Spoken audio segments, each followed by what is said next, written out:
जय हिंद दोस्तों जय आर्ट क्लासेज में आप सभी मित्रों का स्वागत है।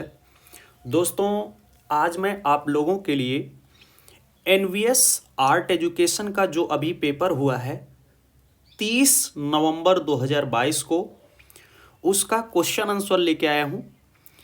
इसका आंसर जारी कर दिया गया है, जो कि बहुत ही अच्छे क्वेश्चन पूछे गए हैं और ज़्यादा क्वेश्चन घुमाए नहीं गए हैं।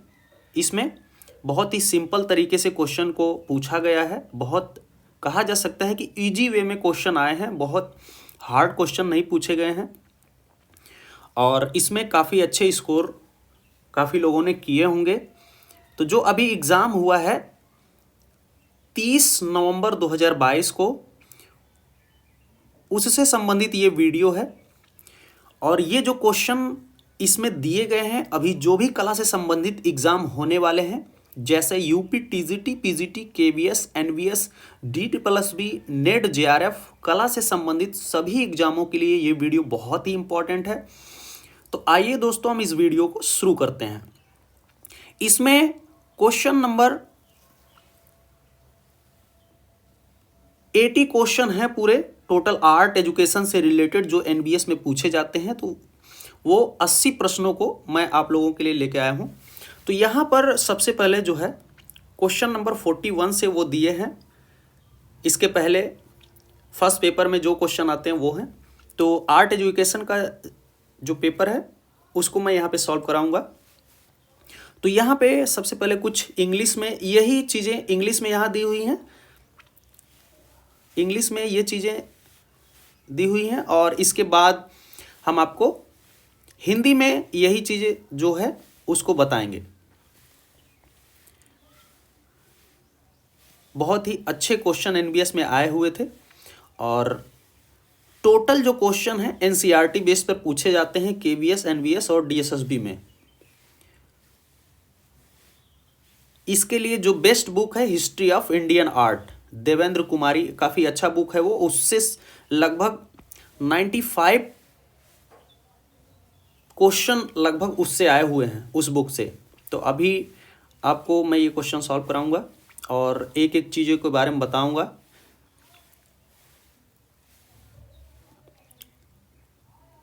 क्वेश्चन नंबर 41, क्वेश्चन नंबर 41, इस चित्र में दर्शित पुरुष धड़ किस काल से है? तो यहाँ पर एक चित्र दिया है, पुरुष धड़ जिसे बोला जाता है। तो आप इस चित्र को देख लीजिए। अब इससे संबंधित इंपॉर्टेंट क्या क्या चीज़ें हैं, तो पूछा है ये किस काल से संबंधित है। तो ये सिंधु काल से संबंधित है और ये हड़प्पा से मिला है। पुरुष धड़ हड़प्पा भी पाकिस्तान में स्थित है वर्तमान समय में। और ये लाल चूना पत्थर का बना है, रेड लाइम स्टोन। कहीं कहीं पर रेड सैंड स्टोन भी देता है, लेकिन ये रेड लाइम स्टोन से बना है। लगभग 2500 ईसा पूर्व का ये है। ये पुरुष धड़ जो आपको दिखाई दे रहा है लगभग 2500 ईसा पूर्व का है। इसका आकार, इसका साइज क्या है? 9.2 इंटू 5.8 इंटू 3.0 सेंटीमीटर। और ये कहाँ पे संग्रहित है? राष्ट्रीय संग्रहालय नई दिल्ली में, नेशनल म्यूजियम न्यू दिल्ली में ये संग्रहित है, रखा गया है। तो इससे संबंधित ये सारी जानकारी आपको याद होना चाहिए। क्वेश्चन नंबर 42, क्वेश्चन नंबर 42,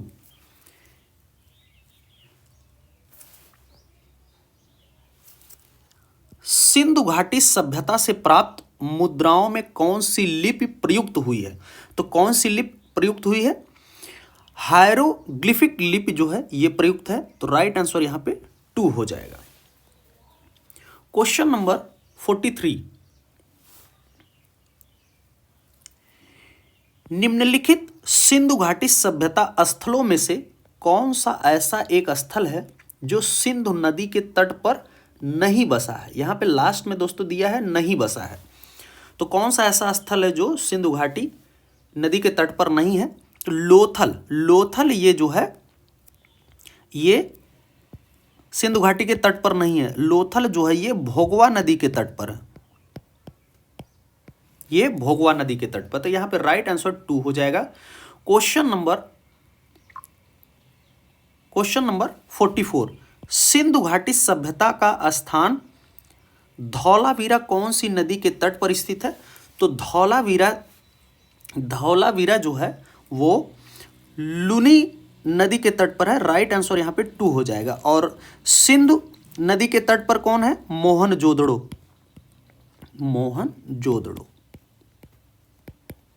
और भोगवा नदी पे लोथल, और रावी नदी हड़प्पा।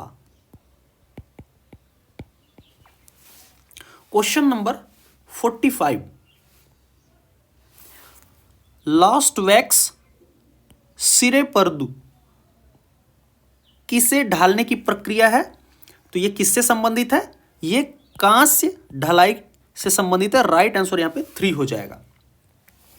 क्वेश्चन नंबर 46, सिंधु घाटी मृदभांड किसके द्वारा बनाए गए? तो ये जो मृदभांड वो बर्तन बने थे, ये चक्र पर या चाक पर बनाए जाते थे। तो राइट आंसर यहां पे 2 हो जाएगा। क्वेश्चन नंबर 47, सिंधु घाटी मुद्राओं पर कौन सा पौराणिक जानवर दर्शित है, मतलब दर्शाया गया है? तो कौन सा जानवर दर्शाया गया है? तो यूनिकॉर्न। राइट आंसर यहां पे फर्स्ट हो जाएगा। क्वेश्चन नंबर 48, मोहनजोदड़ो से प्राप्त सिंधु घाटी सभ्यता की मातृदेवी छोटी मूर्तियां किस संग्रहालय में है? यहां पे पूछा जा रहा है मातृदेवी की जो मूर्ति है वो राष्ट्रीय संग्रहालय नई दिल्ली में सुरक्षित है। यहां पे राइट आंसर फर्स्ट हो जाएगा। उससे संबंधित और सारी चीजें, मातृदेवी की मूर्ति कहां से मिली है? मोहनजोदड़ो से, और ये वर्तमान में अभी कहां है? पाकिस्तान में। मातृदेवी की मूर्ति किस माध्यम में बनी है? मृण मूर्ति है, मतलब टेराकोटा में है। ये टेराकोटा क्या है? आग में तपाकर जो मिट्टी तैयार की जाती उससे जो मूर्ति बनती है वो टेराकोटा होता है, वो टेराकोटा मूर्ति कहलाती है। तो लगभग ये 2500 ईसा पूर्व की है। आकार इसका साइज क्या है? 22x8x5 सेंटीमीटर इसका साइज है। तो इसे भी आप याद रखिए। क्वेश्चन नंबर 49, सिंधु घाटी सभ्यता सिंधु नदी के तट पर फली फूली, यह नदी कहाँ समाप्त होती है? तो यह नदी जो है वो अरब सागर में आकर समाप्त होती है। राइट आंसर यहां पे 3 हो जाएगा। क्वेश्चन नंबर 50, सिंधु घाटी सभ्यता सिंधु नदी के तट पर फली फूली थी, इस नदी का उद्गम कहाँ है? मतलब ये नदी कहाँ से निकलती है? तो ये नदी जो है तिब्बत से निकलती है। राइट आंसर यहां पे 3 हो जाएगा। Question number 51, question number 51, Sindhu घाटी सभ्यता से प्राप्त मानव धड़ में चल शरीर के अंग थे क्योंकि उसमें थी। तो उसमें क्या चीजें थी? उसमें जो है गोलाकार कोटर था। तो यहां पे राइट आंसर 3 हो जाएगा। क्वेश्चन नंबर 52, हड़प्पा स्थल से प्राप्त मानव धड़ का क्या साइज है? इसको अभी हमने आपको पहले ही बताया। इसका जो साइज है 9.2 centimetre into 5.8 centimetre into 3 centimetre. इसका राइट आंसर 2 हो जाएगा, जो कि ये हड़प्पा से मिला है। Question number 53, question number 53, Mohenjodaro की नर्तकी बहुत ही क्या है? ये बहुत ही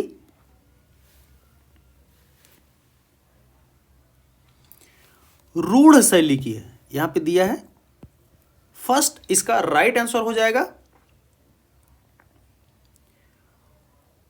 क्वेश्चन नंबर 54, बौद्ध वास्तुकला में बिहार बौद्ध भिक्षुओं के लिए थी। तो क्या थी? बिहार में वो रहते थे, बौद्ध भिक्षु रहते, तो ये रहने की जगह थी। राइट आंसर फर्स्ट सही हो जाएगा। देखिए, चैत्य में वो पूजा करते थे, चैत्य में वो क्या करते थे? पूजा से संबंधित होता था। और बिहार में वो रहते थे। बिहार मतलब निवास स्थल उनका होता था। क्वेश्चन नंबर 55, अजंता भित्ति चित्रों में नीले रंग का बहुत कम प्रयोग क्यों हुआ है? इसका प्रयोग कम क्यों हुआ है? क्योंकि ये जो रंग है वो दूसरे देशों से आयात किया जाता, दूसरे देशों से उसको मंगाया जाता था, फारस से, जो कि अफगानिस्तान में है।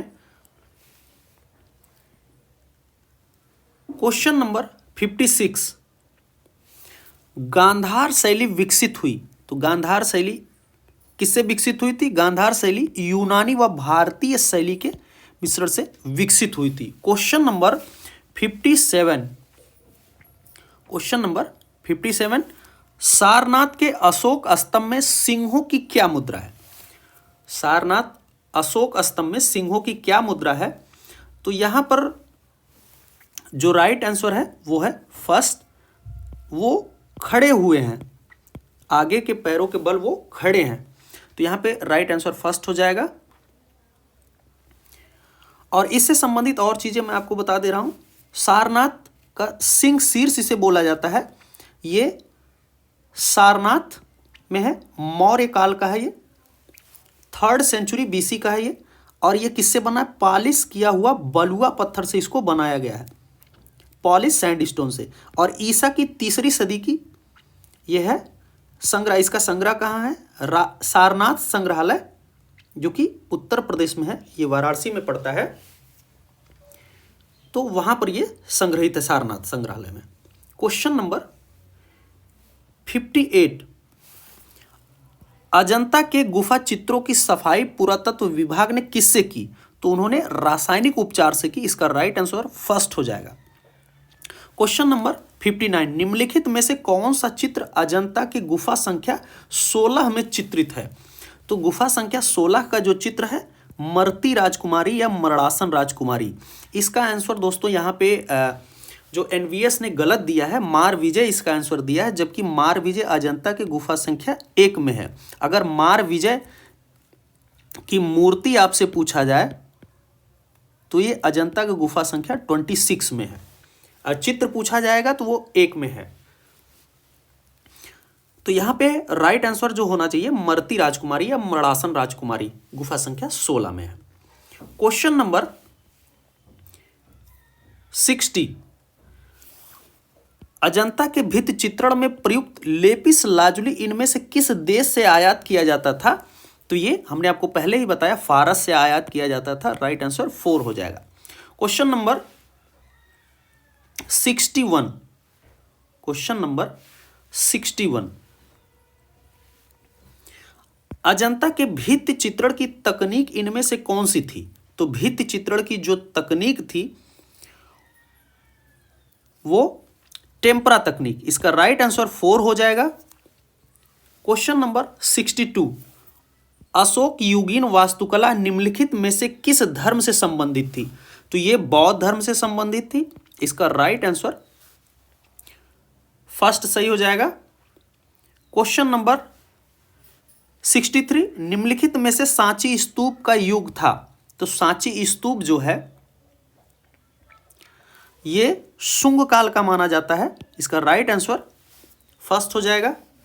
क्वेश्चन नंबर 64, निम्नलिखित में से कौन सा स्तूप संरचना का भाग नहीं है? यहां पे नहीं दिया है, तो कौन सा नहीं है? ये जो खिड़की है ये स्तूप संरचना का भाग नहीं है। राइट आंसर यहां पे 3 हो जाएगा। क्वेश्चन नंबर 65, गांधार की परवर्ती मूर्तिकला निम्नलिखित में से किस शैली से हुई है? तो ये किस शैली से हुई है? तो ये जो है भारतीय एवं रोमन शैली से हुई। इसका राइट आंसर 2 हो जाएगा। क्वेश्चन नंबर 26, सॉरी दोस्तों, क्वेश्चन नंबर 66, तक्षशिला से प्राप्त बोधिसत्व की मुखाकृति प्रतिमा निम्नलिखित में से किस शैली से निर्मित है? तो ये किस शैली से है? तो ये गांधार शैली से रिलेटेड है, संबंधित है। इसका राइट आंसर फर्स्ट हो जाएगा। ये जो मुखाकृत, इसे बोधिसत्व शीर्ष भी बोलते हैं, जो कि कुषाण काल से संबंधित है। और ये तक्षशिला पाकिस्तान से मिला हुआ है।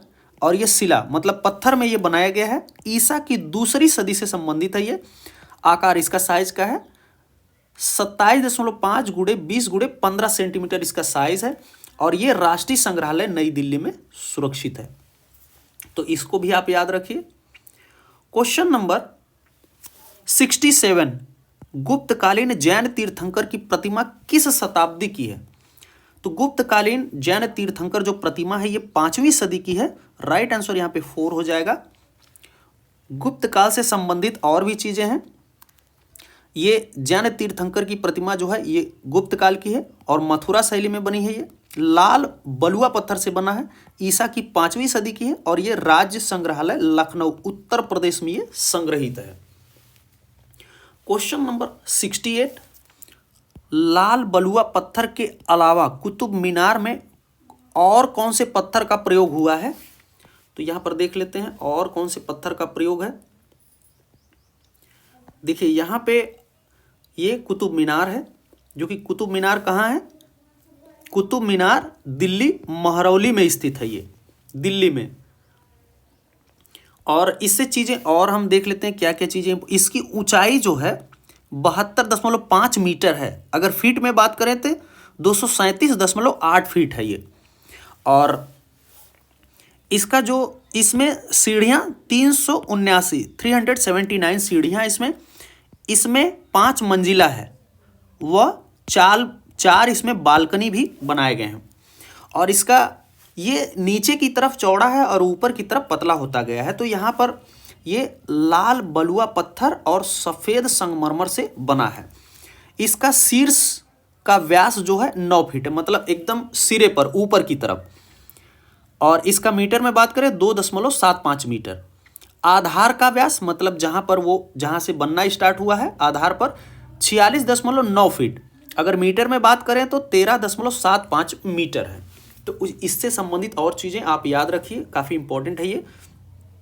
तो पूछा गया है इसमें और किस चीज़ का प्रयोग हुआ है। यहाँ पर आप क्वेश्चन देखिए, इसमें कुतुब मीनार पत्थर का प्रयोग, लाल बलुआ पत्थर के अलावा और किसका प्रयोग है? तो यहाँ पे आप ध्यान दीजिए संगमरमर का भी प्रयोग है। तो राइट आंसर यहाँ पे 2 हो जाएगा।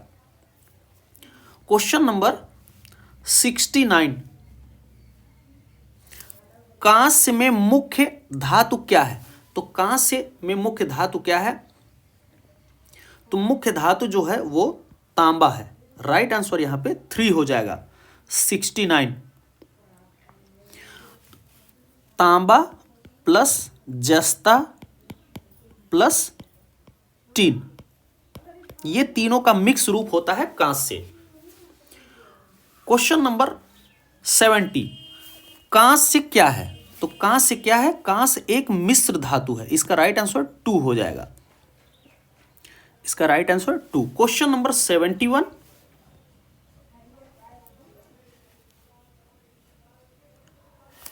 भारत में चोलकालीन कांस्य मूर्तिकला को ढालने की प्रक्रिया कौन सी है? तो लॉस्ट वैक्स प्रोसेस, मधुच्छिष्ट विधि जिसे कहा जाता है, लॉस्ट वैक्स प्रोसेस, ये इंग्लिश वर्ड है।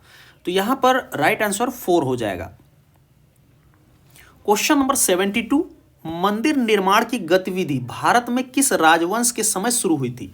तो मंदिर निर्माण की जो प्रक्रिया शुरू हुई थी वो गुप्त काल में शुरू हुई थी, गुप्त राजवंश में। इसका राइट आंसर 4 हो जाएगा। और इसका प्रथम उदाहरण देवगढ़ का दशावतार मंदिर है, जो कि ललितपुर झांसी उत्तर प्रदेश में है। और ये गुप्त काल का मंदिर है। क्वेश्चन नंबर 73, गंगावतरण मूर्तिकला किस काल की है? तो गंगावतरण मूर्तिकला जो है ये पल्लव काल की। इसका राइट आंसर 3 हो जाएगा। महाबलीपुरम तमिलनाडु में स्थित है ये गंगावतरण। और ये ग्रेनाइट चट्टान पर उत्खनित मूर्ति शिल्प है। ग्रेनाइट चट्टान को काटकर बनाया गया है। ईसा की 7वीं सदी से संबंधित है ये। क्वेश्चन नंबर 74, त्रिमूर्ति मूर्तिकला किसके रूप को दर्शाता है? तो ये किसके रूप को दर्शाता है? ये शिव के रूप को दर्शाता है। राइट आंसर 2 हो जाएगा। त्रिमूर्ति इसका एक दूसरा नाम है जिसे महेश मूर्ति बोला जाता है। यह गुफा संख्या 1 में है। एलिफेंटा के गुफा संख्या 1 में है। एलिफेंटा गुफा कहाँ है? ये महाराष्ट्र के धारापुरी में एक टापू पर है। ये द्वीप पर है और ये चट्टान पर उत्खनित मूर्ति शिल्प है। चट्टान को काटकर ये मूर्ति शिल्प बनाया गया है। ईसा की 9वीं सदी से ये संबंधित है। क्वेश्चन नंबर 75, एलिफेंटा है तो एलिफेंटा क्या है? एक गुफा वास्तुकला है। इसका राइट आंसर फर्स्ट हो जाएगा। क्वेश्चन नंबर 76, विमल शाह मंदिर मंदिर परिसर का एक भाग है। तो विमल शाह मंदिर परिसर का एक भाग है किसका? ये दिलवाड़ा मंदिर जो है माउंट आबू राजस्थान में, जो कि मकराना मार्बल से बना हुआ है, उससे संबंधित है। तो राइट आंसर 4 हो जाएगा। क्वेश्चन नंबर 77, एलोरा से कैलाश पर्वत को हिलाते हुए रावण की मूर्तिकला में है। तो ये किस में है? तो ये गुफा संख्या 16 में है। एलोरा के राइट आंसर यहां पे फर्स्ट हो जाएगा। ये राष्ट्रकूट काल का है और एलोरा कहाँ स्थित है? महाराष्ट्र के औरंगाबाद जिले में स्थित है और ये चट्टान पर उत्खनित मूर्ति शिल्प है। ईसा की 9वीं सदी से संबंधित है ये। क्वेश्चन नंबर 78, माउंट आबू में मातृ व शिशु मूर्तिकला किस पत्थर में बनी है? तो ये किस पत्थर में बनी? ये संगमरमर में बनी है। राइट आंसर यहाँ पे 2 हो जाएगा। जो माउंट आबू में दिलवाड़ा का जैन मंदिर है वो विमल शाह मंदिर है। ये सोलंकी राजवंश से संबंधित है और ये दिलवाड़ा माउंट आबू राजस्थान में स्थित है। सफेद संगमरमर पर उत्खनित मूर्ति शिल्प है। सफेद संगमरमर पर बनाई गई। ईसा की 13वीं सदी से यह संबंधित है। क्वेश्चन नंबर 79, ताजमहल के निर्माण का कार्य किस वर्ष में शुरू हुआ? पूछा जा रहा है किस वर्ष में शुरू हुआ है? तो ये 1632 में शुरू हुआ है। ताजमहल कहाँ है? आगरा, जो कि उत्तर प्रदेश में है ये। और ये मकराना से प्राप्त सफेद संगमरमर में ये बनाया गया है। ईसा की ये 1631 से लेके 1651 ईस्वी के बीच, इसको कहीं कहीं पे 1632 से 1652, पूरे 20 वर्ष का समय लगा था इसमें।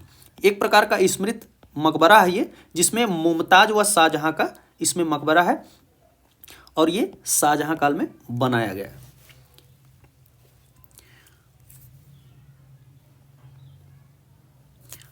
ताजमहल के निर्माण में कितने वर्ष लगे और कितने विशेषज्ञ कामगारों ने काम किया था? तो इसमें 20 वर्ष और 20,000 लोगों ने कार्य किया। 20 वर्ष लगे और 20,000 लोगों ने कार्य किया। तो राइट आंसर यहां पे फर्स्ट हो जाएगा। क्वेश्चन नंबर 81,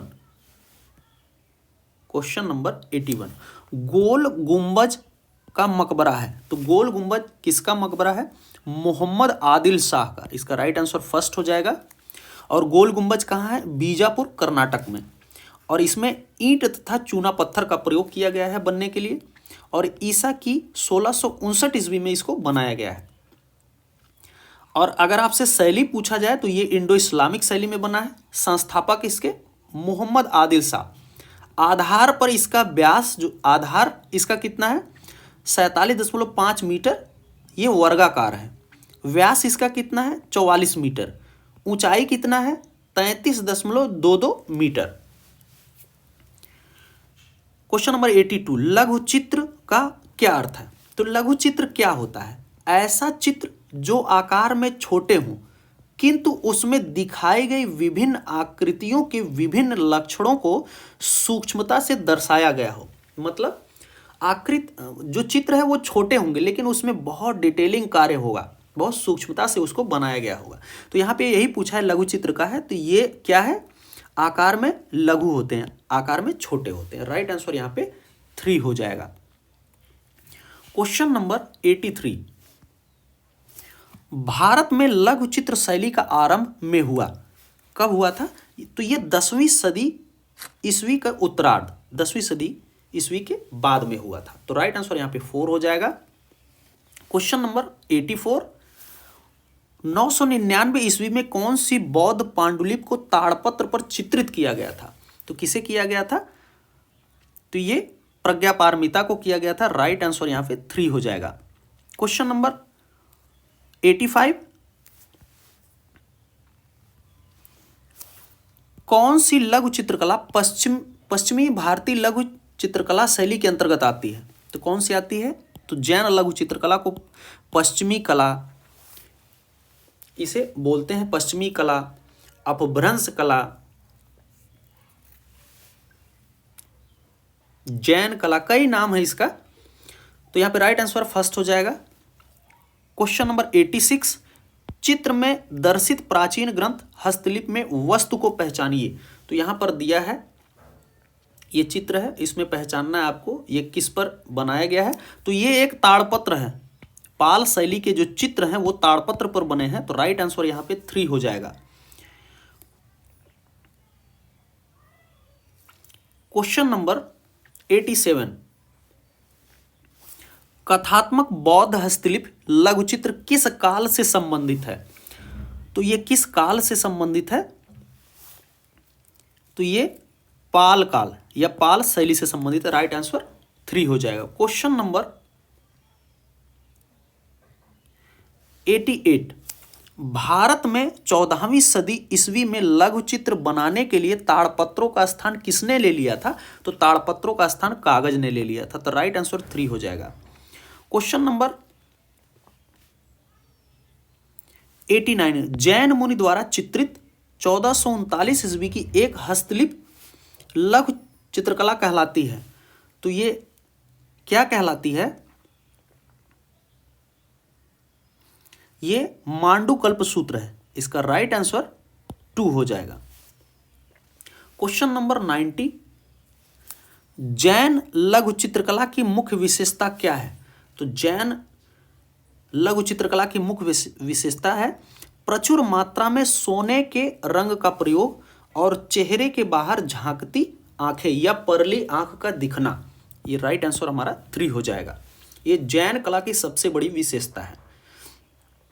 क्वेश्चन नंबर 91, 15वीं सदी ईस्वी में जैन कल्पसूत्र लघुचित्र किस जगह रचित हुई थी? तो ये उदयपुर मेवाड़ में रचित हुई थी। तो राइट आंसर फर्स्ट हो जाएगा। क्वेश्चन नंबर 92, शुरुआती समय में राजस्थानी लघुचित्र कला पर किस तरह का प्रभाव दिखाई देता है? तो उसमें जो है लोक कला, अजंता के भित्ति चित्र और गुजरात की चित्रकला का प्रभाव हमें दिखाई देता है। तो राइट आंसर 3 हो जाएगा। क्वेश्चन नंबर 93, निम्नलिखित को सुमिलित कीजिए। तो यहां पर निहाल चंद जो है ये किशनगढ़ शैली से संबंधित है। इन्होंने बनी ठनी नामक बहुत ही फेमस चित्र बनाया है। उसके बाद मनोहर जो है ये मेवाड़ शैली से संबंधित है। साहिब राम जो है ये जयपुर शैली से संबंधित है और उत्कल राम ये बूदी शैली से संबंधित है। तो यहाँ पे राइट आंसर हमारा फर्स्ट हो जाएगा। क्वेश्चन नंबर 94, किन मायनों में राजस्थानी शैली के चित्र मुगल शैली से भिन्न है? तो किन मायनों में ये भिन्न है? विषय, कहानियों का चित्रण के मामले में ये भिन्न है। तो राइट आंसर फर्स्ट हो जाएगा। क्वेश्चन नंबर 95, इस फोटो में चित्रित पक्षी जिसका चित्रांकन वैज्ञानिक है वो किस काल की विशेषता है? एक चित्र दिया है यहां पर, तो ये किस काल की विशेषता है? तो यहां पर इसका जो राइट आंसर दिया है वो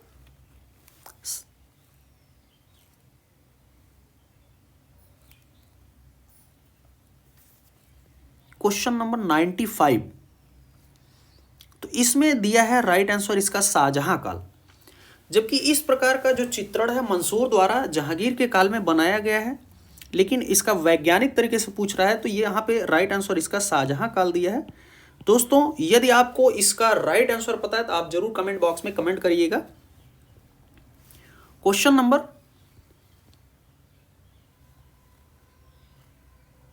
96, गोवर्धन पर्वत उठाते कृष्ण लघु चित्र में जो पहाड़ों का चित्रांकन है उसमें किस चित्र शैली का प्रभाव है? तो उसमें किस चित्र शैली का प्रभाव है?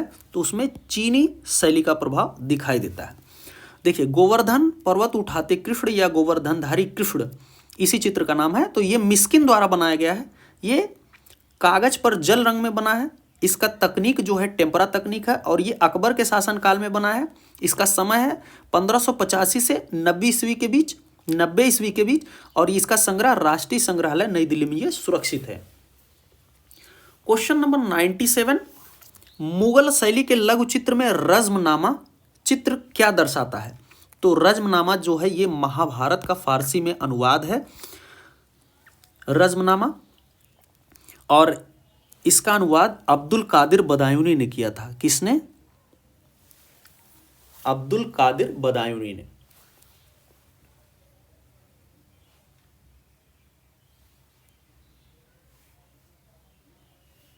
क्वेश्चन नंबर 98, शीर्षक दारा शिकोह की बारात चित्रित लघु चित्र में दारा शिकोह कौन है? तो दारा शिकोह जो है ये शाहजहां का बेटा था। इसका राइट आंसर 2 हो जाएगा। दारा शिकोह की बारात जो चित्र है इसके चित्रकार हैं हाजी मदनी और ये कागज पर जल रंग में बना है। इसका तकनीक टेम्परा है और ये प्रांतीय मुगल काल में बना है। इसका समय है 1740 से लेकर 50 ईस्वी के बीच। राष्ट्रीय संग्रहालय नई दिल्ली में ये चित्र सुरक्षित है। क्वेश्चन नंबर 99, जब लघु चित्र बन जाते थे तो उन्हें रत्नों गोमेद से रगड़कर चमकाया जाता था और रंगों को पक्का किया जाता था। तो ये किस समय होता था? तो ये जो है मुगल चित्रकला में होता था। उस समय एक पत्थर होता था अकीक पत्थर। अकीक पत्थर से इसकी घोटाई की जाती थी उसको चित्र में चमक लाने के लिए। तो यहाँ पर राइट आंसर जो है 2 हो जाएगा। क्वेश्चन नंबर 100, हमजानामा लघुचित्र का क्या काल है? तो हमजानामा लघुचित्र का जो काल है 1567 से 1582 ईस्वी के बीच। यहाँ पे राइट आंसर 4 हो जाएगा। क्वेश्चन नंबर 101, शाहजहां काल में चित्रित कबीर और रैदास चित्र के उत्कृष्ट चित्रकार थे। तो कबीर और रैदास के चित्रकार हैं उस्ताद फकीरुल्लाह खां। राइट आंसर 3 हो जाएगा। और ये कबीर और रैदास जो चित्र है ये कागज पर जल रंग में बना है। तकनीक इसकी टेम्परा है। समय इसका है 1640 ईस्वी और ये शाहजहां के समय बना है। और ये राष्ट्रीय संग्रहालय नई दिल्ली में सुरक्षित है। क्वेश्चन नंबर 102, हुमायूं द्वारा भारत में आमंत्रित उत्कृष्ट चित्रकार का नाम बताइए। तो हुमायूं के साथ कौन से चित्रकार भारत में आए थे? तो ख्वाजा अब्दुल समद और मीर सैयद अली जो कि ईरानी शैली के चित्रकार थे ये आए थे। तो यहां पर राइट आंसर फर्स्ट हो जाएगा। क्वेश्चन नंबर 103, राम किंकर बैज ने किसमें मूर्ति शिल्प नहीं बनाए हैं? यहां पे दिया है नहीं, किसमें नहीं बनाया है? तो वो फाइबर ग्लास में नहीं बनाए हैं। राइट आंसर 4 हो जाएगा। क्वेश्चन नंबर 104, निम्नलिखित में से कौन सा जल रंग चित्र का हिस्सा नहीं है? तो यहां पर बंधेज जो है ये नहीं है। राइट आंसर 4 हो जाएगा। बंधेज जो है ये राजस्थान का बहुत ही फेमस है, आप याद रखिएगा। क्वेश्चन नंबर 105, निम्नलिखित में से कौन सा एक रंग समूह का हिस्सा नहीं है? यहां पे दिया है कौन सा समूह का हिस्सा नहीं है। तो यहां पर जो है नीला कोबाल्ट ये सही है, लाल नारंगी ये भी सही, हरा मटमैला, लेकिन पीला और नीला नहीं है। तो यहां पे राइट आंसर 4 हो जाएगा। क्वेश्चन नंबर 106, नंदलाल बोस की चित्रकला शैली किस पारंपरिक भारतीय चित्रकला शैली से प्रभावित है? तो ये अजंता भित्ति चित्र से प्रभावित है क्योंकि इन्होंने अजंता के भित्ति चित्रों का भी प्रतिलिपि बनाया था, इसलिए राइट आंसर इसका क्या होगा? फर्स्ट। 106 का फर्स्ट हो जाएगा। क्वेश्चन नंबर 107, नंदलाल बोस के द्वारा हरिपुरा अधिवेशन के लिए निर्मित किए गए पोस्टर का माध्यम क्या था? तो पोस्टर का माध्यम क्या था? उसका माध्यम जो है टेम्परा था। राइट आंसर यहाँ पे 2 हो जाएगा। क्वेश्चन नंबर 108, अवनींद्रनाथ टैगोर द्वारा चित्रित निर्मित चित्र या अंतिम यात्रा में किस जानवर को दिखाया गया है? तो इसमें जो है अंतिम यात्रा में ऊंट को दिखाया गया। इसका राइट आंसर 2 हो जाएगा। और ये जो चित्र है कागज पर जल रंग से बना है। इसका तकनीक जो है टेम्परा और वाश, 1937 ईस्वी में इसको बनाया गया। इसका समय है आधुनिक काल और ये राष्ट्रीय संग्रहालय नई दिल्ली में सुरक्षित है। क्वेश्चन नंबर 109, अवनींद्रनाथ टैगोर निम्नलिखित में से किससे संबंधित थे? तो अवनींद्रनाथ टैगोर बंगाल शैली के जन्मदाता हैं, तो इसका राइट आंसर 3 हो जाएगा। क्वेश्चन नंबर 110, निम्नलिखित में से कौन सा नंदलाल बोस द्वारा चित्रित चित्र शिव का माध्यम है? तो शिव जो है, शिव का विस्पान, ये नंदलाल बोस द्वारा बनाया गया है।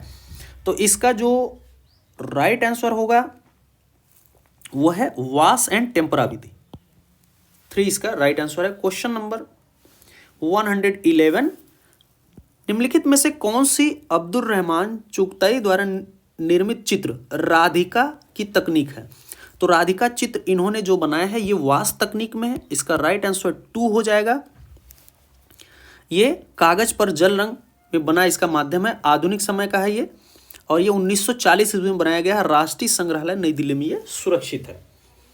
क्वेश्चन नंबर 112, निम्नलिखित में से रविन्द्रनाथ टैगोर द्वारा निर्मित चित्र महिला मुख किस माध्यम में है, जिसे वोमेन फेस भी बोला जाता है? तो ये पेन एंड इंक से बनाया गया। इसका राइट आंसर 2 हो जाएगा। क्वेश्चन नंबर 113, भारतीय राष्ट्रीय ध्वज के विकास के 3 चरणों में निम्नलिखित में से कौन सा वर्ष नहीं है? यहाँ पूछा जा रहा है एक कौन सा ऐसा डेट है जो नहीं है। तो 1906 में प्रथम फेज है। सेकेंड जो है 1906,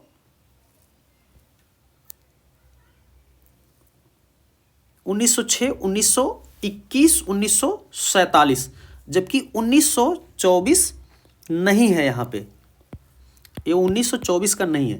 प्रथम फेज इसका 1906 था, दूसरा जो था 1921 और तीसरा जो था 1947। तो यहाँ पे राइट आंसर 2 हो जाएगा। क्वेश्चन नंबर 114, राम किंकर बैस द्वारा निर्मित शीर्षक संथाल परिवार की मूर्ति में निम्नलिखित में से किस जानवर को दिखाया गया है? तो संथाल परिवार में एक संथाल फैमिली को पूरा बनाया गया है उसमें, और उसमें एक कुत्ते को भी बनाया गया। तो इसका राइट आंसर 2 सही है। ये जो संथाल परिवार है ये सीमेंट एवं कंक्रीट में बना है। ये समकालीन आधुनिक समय का है, 1938 ईस्वी में बनाया गया है। ये शांति निकेतन पश्चिम बंगाल में सुरक्षित है, जो कि बहुत ही फेमस कलाकृति है राम किंकर बैज का, एक मूर्ति जो कि बहुत ही फेमस है वो। क्वेश्चन नंबर 115, राजा रवि वर्मा द्वारा निर्मित प्रसिद्ध चित्र श्री राम समुद्र का मर्दन करते हुए निम्नलिखित में से किस माध्यम में चित्रित है? तो ये कैनवास पर तैल रंग में बना है। राइट आंसर यहाँ पे फर्स्ट हो जाएगा। और ये आधुनिक समय का है, 19वीं सदी के उत्तरार्ध, मतलब 19वीं सदी के बाद लगभग 20वीं सदी में इसको बनाया गया है। और ये चित्रशाला मैसूर कर्नाटक में ये संग्रहित है, मैसूर संग्रहालय में। क्वेश्चन नंबर 116, छापा चित्र भंवर के छापाकार निम्नलिखित में से कौन है? तो भंवर, जिसे वर्लपूल बोला जाता है, तो इसके कलाकार हैं कृष्ण रेड्डी। और ये जो है ये माध्यम क्या है? ये कागज पर बना है, 1962 ईस्वी में बनाया गया है। इसका समय समकालीन आधुनिक, और इसका तकनीक जो है इंटेग्लियो तकनीक में है। ये राष्ट्रीय आधुनिक कला संग्रहालय नई दिल्ली में सुरक्षित है। क्वेश्चन नंबर 117, आदमी, औरत तथा वृक्ष शीर्षक नामक छापा चित्र निम्नलिखित में से किसने किया है? ये तो किसने बनाया है? तो ये के लक्ष्मण गौड़ द्वारा बनाया गया। राइट आंसर यहाँ पे फर्स्ट हो जाएगा। इसका माध्यम है कागज, और ये 1980 से 1990 ईस्वी के बीच बना है। समकालीन आधुनिक इसका समय है। तकनीक इसका क्या है? एचिंग एक्वाटिंट में बनाया गया। राष्ट्रीय आधुनिक कला संग्रहालय नई दिल्ली में सुरक्षित है। Question number 118, PV Janaki Ram द्वारा निर्मित मूर्ति गणेश वर्तमान में कहाँ संग्रहित है? तो गणेश जो इनका मूर्ति शिल्प है ये राष्ट्रीय आधुनिक कला संग्रहालय नई दिल्ली में सुरक्षित है। और ये इसका समय समकालीन आधुनिक है। और ये किसमें बनाया गया है? ऑक्सीकृत तांबा, टिन व तार से ये बनाया गया है। इसका समय 1970 से 80 ईस्वी के बीच। क्वेश्चन नंबर 119, निम्नलिखित में से कौन सा प्राथमिक रंग का भाग नहीं है? कौन सा इसमें प्राथमिक रंग नहीं है? तो प्राथमिक रंग लाल, पीला और नीला, ये 3 प्राथमिक रंग है। तो लाल, पीला, नीला के अलावा जो रंग है ये नारंगी, तो ये अलग है, ये द्वितीयक रंग है। ये पीला जो है, राइट आंसर यहाँ पे 2 हो जाएगा। प्राथमिक रंग वो रंग होते हैं जो किसी अन्य रंग के मिश्रण से नहीं बनते। इसके अंतर्गत 3 रंग आते हैं, लाल, पीला और नीला। द्वितीयक रंग वो होते हैं जो किन्हीं 2 प्राथमिक रंगों को मिलाकर बनाए जाते हैं।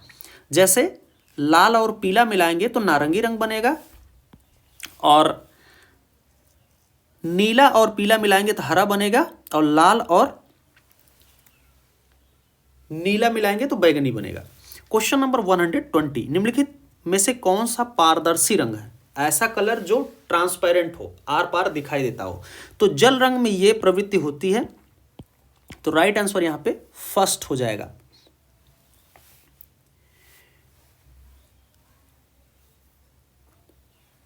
तो दोस्तों इस तरह से हमने काफ़ी इंपॉर्टेंट क्वेश्चन इस वीडियो में बताए हैं। तो दोस्तों यदि हमारा ये वीडियो आपको अच्छा लग रहा है तो हमारे चैनल को ज़्यादा से ज़्यादा लाइक, सब्सक्राइब और शेयर करें।